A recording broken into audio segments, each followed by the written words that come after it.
प्राचीन सभ्यताएं हमारे लिए हमेशा ही मिस्टीरियस सब्जेक्ट रहा है, खास करके ऐसे सिविलाइजेशन जिनके बारे में रिटर्न रिकॉर्ड बहुत ही कम मौजूद है। ऐसे सिविलाइजेशन के बारे में हम सिर्फ उनके मॉन्यूमेंट और फिजिकल एविडेंस को देखकर ही पता कर सकते हैं। उनके रहने और सोचने का तरीका हम अनुमान ही लगा सकते हैं। ऐसी एक प्राचीन सभ्यता है इजिप्ट की। इजिप्ट का नाम सुनते ही हमारे दिमाग में पिरामिड और ममीज की तस्वीर आ जाती है, और आए क्यों नहीं, क्योंकि ये सिविलाइजेशन थी ही इतने मिस्टीरियस कि इन पर बहुत से मूवीज भी बनाए गए हैं। यहाँ तक कि कुछ लोग तो ये भी मानते हैं कि मम्मी अपने मकबरे से बाहर निकलकर जिंदा हो जाती है। लेकिन आज हम आपको इन साइंस फिक्शन की स्टोरी के बारे में नहीं बताएंगे, लेकिन आपको रियल चीजें बताएंगे जो एंशिएंट इजिप्शियंस बिलीव किया करते हैं। दोस्तों, भले ही यह सिविलाइजेशन 5000 साल पुरानी है, लेकिन ये कहना गलत नहीं होगा कि अपने टाइम के मुकाबले ये सबसे एडवांस सिविलाइजेशन हुआ करती थी। ये सिर्फ अर्थ की ही नहीं, बल्कि उसके बाहर के स्टार की भी नॉलेज रखती थी। यहाँ तक कि जो पिरामिड्स आज आप देख रहे हैं, उनका भी कनेक्शन आसमान में मौजूद सितारों से है। इजिप्शियंस के लिए एस्ट्रोनॉमी और गॉड्स में ज्यादा फर्क नहीं था।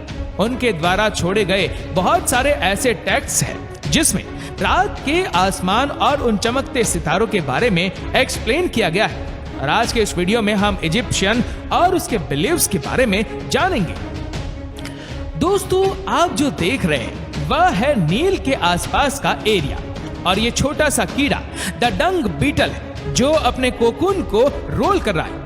इस अजीब के 2 इंच के कीड़े के लिए ये कोकून ही खाने और अपने अंडे देने का एक सोर्स है। इस बीटल को द स्क्रैब भी कहते हैं। दोस्तों, ये अर्थ का इकलौता ऐसा इंसेक्ट है जो मिल्की वे गैलेक्सी में मौजूद स्टार की लाइट से रास्ता ढूंढता है। भले ही रास्ता कितने ही ऑप्टिकल से गिरा हो, ये स्टार के अलोंग एक स्ट्रेट लाइन में चलता जाता है। और इसके ये कनेक्शन के बारे में अभी साल 2013 में डिस्कवर किया था। लेकिन इसका इजिप्ट के साथ क्या कनेक्शन है, मैं आपको बता दूं। इजिप्शियंस के लिए ये स्कैरल बीटल एक बहुत बड़ा सिंबल्स था। वह इसे अपने गॉड से कनेक्ट करके बहुत सी जगह पर दिखाते हैं। ये एक तरह से उस लिंक को दर्शाते हैं जो इजिप्शियंस और गॉड के बीच में थी। ये बहुत ही इंटरेस्टिंग है कि एक इतनी बड़ी सिविलाइजेशन इतनी छोटी सी चीज पर इतना ज्यादा फोकस कर पा रही थी, वह भी शायद बिना इस नॉलेज के कि स्कैरल बीटल तारों से अपना रास्ता ढूंढ सकते हैं। इजिप्शियन टेम्पल और हाइड्रोग्राफिक्स ने इस बीटल को ऑलमोस्ट हर जगह दिखाया गया है। हाइरोग्राफिक्स इजिप्ट की फॉर्मल राइटिंग सिस्टम में है। इसमें करीब 1000 से भी ज्यादा डिस्टिंक्ट कैरेक्टर देखने को मिल जाते हैं, लेकिन फिर भी ये स्क्रैप बीटल ही था जो बार बार टेम्पल वॉल्स पर देखा जा रहा था। टेम्पल ऑफ कार्नाक इजिप्ट के लिए बहुत ही सैक्रेड प्लेस हुआ करती थी, जहां फेरोज की कोरोनेशन की सेरेमनी की जाती थी।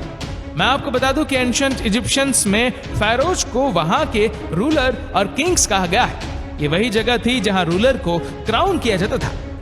इसी टेम्पल के पास एक जायंट स्क्रैप बीटल की मूर्ति बनाई गई थी, जिसे इजिप्ट के लोग गॉड खेप्री के नाम से भी जानते हैं। लेकिन आखिर वह क्या वजह है कि इस बीटल को इतना ज्यादा इंपॉर्टेंस दिया गया है? दोस्तों, मैं आपको बताता हूँ कि इजिप्शियंस हर रोज दिन में सूरज को मूव होता हुआ देखते हैं, और उसी वक्त उन्होंने डेजर्ट में एक जायंट बीटल को भी सैंड के अक्रॉस एक गोल्ड डम को मूव करते देखा। और इससे ही वह इस कंफ्यूजन में पहुंचे कि सूरज जैसे बड़े गोलाकार चीज को भी कोई जायंट स्क्रैप बीटल ही मूव कर रहा है। इजिप्ट में स्क्रैप गॉड खेप्री एक पायलट की तरह था, जो गॉड को सूरज को चैरियट पर बिठाकर जलाया करता था। बहुत सी जगह पर इस एंशिएंट स्क्रैप बीटल को ही ह्यूमन फॉर्म में भी दिखाया गया है। इस वजह से कुछ एंशिएंट एस्ट्रोनॉट थियरिस्ट ये सजेस्ट करने लगे कि शायद हो सकता है कि इजिप्शियंस जिन चीजों के पिक्चर अपने टेम्पल्स में दिखाते हैं वह रियल में भी एग्जिस्ट करते थे, और यही पहले एलियंस थे जो अर्थ पर आए थे। लेकिन ये थियरी बहुत ही अनबिलीवेबल साउंड करती है। इजिप्शियंस के इन मिस्टीरियस टेक्स्ट को देखकर हम ये बात तो साफ कर सकते हैं कि वह अपने बिलीव्स उसके प्रति बेहद ही प्राउड थे। एंशिएंट्स इजिप्शियंस रात के आसमान को बहुत ही फॉलो करते थे। वह कॉन्स्टेलेशन और सितारों के मौसम को स्टडी करके ये पता करते थे कि कब फसलों की बुआई करनी है और कब उन्हें हार्वेस्ट करना है। लेकिन एक बहुत ही लंबा डिबेट चला आ रहा है जिसमें लोगों का कहना है कि खुद पिरामिड्स स्टार्स की अलाइनमेंट को ध्यान में रखकर बनाए गए थे। इसलिए पिछले बहुत सालों में रिसर्च ने पिरामिड के बहुत से सेलेस्टियल अलाइनमेंट को पॉज किया है, स्पेशली गीजा पिरामिड कॉम्प्लेक्स के। कायरो इजिप्ट के बाहर मौजूद इस साइट पर द ग्रेट सर्फिंग्स और 3 मेजर पिरामिड है, the pyramid of Menkaure, the pyramid of Khafre और the great pyramid of Giza. ये सभी पिरामिड 2500 बीसी में बनाए गए थे। इन पिरामिड और स्टार्स के कनेक्शन की थियरी बहुत ही पुरानी है, लेकिन 1980 में रॉबर्ट पॉवेल नाम के इस रिसर्चर ने एक इंटरेस्टिंग कंक्लूजन वर्ल्ड के सामने रखा। उन्होंने कहा कि ये तीनों पिरामिड ओरायन बेल्ट के 3 स्टार और उनके बीच के सेपरेशन को दर्शाते हैं। ओरायन कॉन्स्टलेशन रात के आसमान में मौजूद कुछ बेहद ही ब्राइट स्टार्स में से एक है। रॉबर्ट पावेल का यह आइडिया साल 1995 के New York times best seller the Orion mystery में मेन स्ट्रीम हुआ था, जिसमें उन्होंने ये भी कहा कि पिरामिड्स को गेटवे ऑफ स्टार के लिए बनाया गया था। उनके इस आइडिया को ओरायन कॉरिलेशन थियरी का नाम दिया गया। लेकिन आज इस आइडिया को आर्कोलॉजी पूरी तरह डिनाइड करते हैं, क्योंकि किसी भी इजिप्शियन टेक्स्ट में इस डिजाइन के स्टार्स के साथ कॉरिलेशन के बारे में नहीं लिखा है। क्रिटिक्स कहते हैं कि जो लोग इस चीज पर बिलीव करते हैं वह पैरेइडोलिया का शिकार हो गए, जिसमें ह्यूमन किसी भी शेप और पैटर्न को देखकर उनका मतलब खोजने लगता है। यहाँ तक कि ये तीनों पिरामिड एक साथ प्लान करके नहीं बनाए गए थे। द पिरामिड ऑफ मैंकोरी, जो कि बाकी दोनों से छोटा है क्योंकि वह बाद में बनाया गया था, इसलिए उनका स्टार के साथ को रिलेशन किसी इंटेंशन के साथ नहीं किया गया होगा। द ओरायन कॉरिलेशन की थियरी एक और चीज की वजह से बहुत ही फेमस हुई थी। रिसर्च को द पिरामिड ऑफ गीजा में 2 नैरो शाफ्ट्स यानी कि ओपनिंग मिले थे। ये शाफ्ट्स द किंग्स चैम्बर को एक्सटेंड होकर आए थे। एक्सपर्ट सजेस्ट करते हैं कि ये एयर शाफ्ट्स है, मतलब यहाँ से हवा सीधे किंग के कब्र वाले चैम्बर में जाएगा। लेकिन भला किसी मरे हुए मम्मीज को ऑक्सीजन की क्या जरूरत हो सकती है? 1960 में एक ग्रुप ऑफ इजिप्शियोलॉजिस्ट ने सजेस्ट किया कि ये स्टार शाफ्ट्स हैं, जो स्टार और कॉन्स्टलेशन की तरफ पॉइंट करते हैं। मैं आपको बता दूं कि स्टार आसमान में एक ही जगह नहीं रहते, वह खुद भी मूव करते रहते हैं। स्पेस में इसकी इस मोशन को प्रॉपर मोशन कहते हैं और ये मेजरली ग्रेविटी की वजह से होता है। 2 रिसर्चर्स ने ये ऑब्जर्व किया कि एक शाफ्ट उस डायरेक्शन में पॉइंट कर रहा था जहां शायद पहले द नॉर्थ स्टार हुआ करता था, वहीं दूसरा shaft generally the Orion belt की तरफ पॉइंट कर रहा था। थुवान, जो कि प्राचीन इजिप्शियन सभ्यता का नॉर्थ स्टार हुआ करता था, इसे द इंडिस्ट्रक्टेबल कहा करते थे। वो इन स्टार को आफ्टर लाइफ के साथ जोड़ते थे और मानते थे कि उनके किंग्स और रूलर डेथ के बाद वहीं जाकर रहेंगे। ओरायन इजिप्शियंस के लिए इसलिए भी इंपॉर्टेंट हुआ करते थे क्योंकि वो उनके God the father of Egyptians को रिप्रेजेंट करता था। 2020 में लीड्स यूनिवर्सिटी के रिसर्चर्स ने यह फैसला किया कि वो एक स्मॉल रोबोट अंदर भेजकर उसका अल्टीमेट पर्पस का पता कर लेंगे। रोबोट ने शाफ्ट्स में करीब 60 मीटर अंदर तक नेविगेट भी कर लिया था, लेकिन टनल के एंड में उनके लिए बहुत ही मिस्टीरियस सरप्राइज क्रिएट कर रहा था।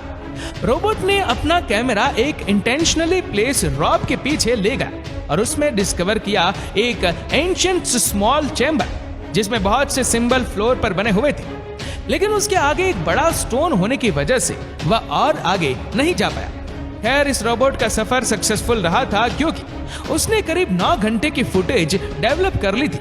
एक रोबोटिक एक्सपर्ट्स का कहना था कि शाफ्ट के अंदर का आर्टवर्क को देखते हुए हम ये पक्के तौर पर कह सकते हैं कि वह सिर्फ और सिर्फ एक एयर वेंट का काम नहीं करती थी। शाफ्ट्स और स्टार्स की अलाइनमेंट से हटकर भी दूसरे अलाइनमेंट है जो हम उस पिरामिड्स को देखकर कंसीडर कर सकते हैं। जैसा कि विंटर सॉलिस्टिस में जब अर्थ के पोल्स सूरज से दूर मैक्सिमम टिल्ट तक पहुंच जाते हैं, तब उसका सनसेट पिरामिड ऑफ मैंकोरी पर आकर गिरता है। सिर्फ इतना ही नहीं, बल्कि the great pyramids of Giza के कॉर्नर्स हमारी cardinal direction north, south, east और वेस्ट से परफेक्टली अलाइन करते हैं। रिसर्चर्स सालों से ये पता लगाने की कोशिश कर रहे हैं कि आखिर पिरामिड के बिल्डर्स ने इसे इतने अच्छे से अलाइन किया कैसे। एंड में वह इसी कंफ्यूजन पर पहुंचे कि एंशिएंट इंजीनियर मोशन ऑफ सन का इस्तेमाल करते थे डायरेक्शन के बारे में पता करने के लिए। लेकिन एक बात क्लियर है दोस्तों, पिरामिड इजिप्शियंस के लिए एक बहुत बड़ा सिग्निफिकेंस रूल्ड रखते थे और उन्हें मास्टरी ऑफ स्काई को ध्यान में रख के ही बनाया गया था। लेकिन असली कंट्रोवर्सी आती है द ओराइन कोरिलेशन थ्योरी की, जिसमें तीनों पिरामिड्स ओराइन बेल्ट के तीनों स्टार्स के पोजीशन में बनाए गए थे। अगर आप इनकी पोजीशंस को कंपेयर करें तो आपको थोड़ी बहुत समानताएं मिलेगी। ये भी एक वजह है कि बहुत से लोग इस बात पर बिलीव नहीं करते। लेकिन हम एक बहुत बड़ी चीज भूल रहे, स्टार्स हमेशा स्काई में मूव करते रहते हैं। तो हो सकता है कि 4000 साल पहले ये तीनों स्टार की पोजीशन पिरामिड से एग्जैक्ट मैच करते होगी। अब इस थ्योरी को बिलीव करना ना करना आपके हाथ में है। लेकिन जो भी कहो यार, इन पिरामिड की स्टोरी सुनकर सच में रोंगटे खड़े हो जाते हैं।